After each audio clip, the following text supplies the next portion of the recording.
कि अगर वो लोग हथियार लेकर, गन्स लेकर के पहलगाम के अंदर जो टूरिस्ट प्लेस है वहाँ घुस गए थे, तो आर्मी क्या कर रही थी, फोर्स क्या कर रही थी, और इसका जो मेन इसकी किसकी वजह से इसका जिम्मेदार कौन है, ये पॉइंट नंबर 3 है। भाई अगर मैं इसको स्किप कर दूं कि वो उन्होंने क्या किया, उन्होंने शूट कर दिया नाम पूछ करके, चलो ठीक है, ये किसकी जिम्मेदारी थी, पूरा देश किसकी जिम्मेदारी पर है।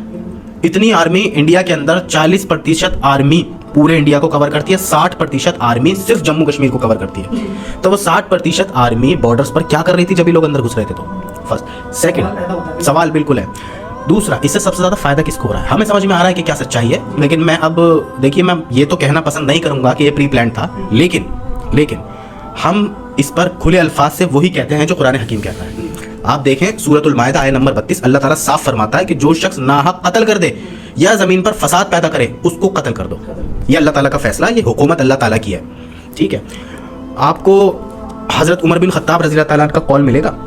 हज़रत उमर बिन खत्ताब फरमाते हैं कि अगर किसी शख्स के कत्ल में पूरा गांव, पूरा कबीला मिला हुआ है तो मैं पूरे कबीले को कत्ल करूंगा।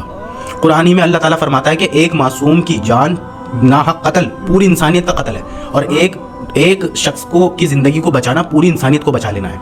ये कुरान कह रहा है, ठीक है। उन टेररिस्टों के साथ हमारी अपील है गवर्नमेंट से, और अमित शाह साहब से हमारी अपील है कि उनको फौरी तौर पर पकड़ा जाए और कत्ल किया जाए, फांसी दी जाए।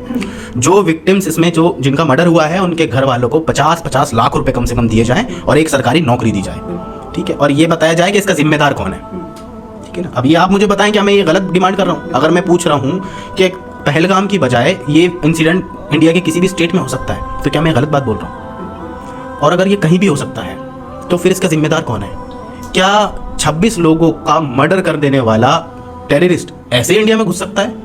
क्या वो टूरिस्ट प्लेस में ऐसे कोई आ सकता है, वो भी हथियार के साथ? सवाल यही पैदा होता है कि आर्मी उस वक्त क्या कर रही है।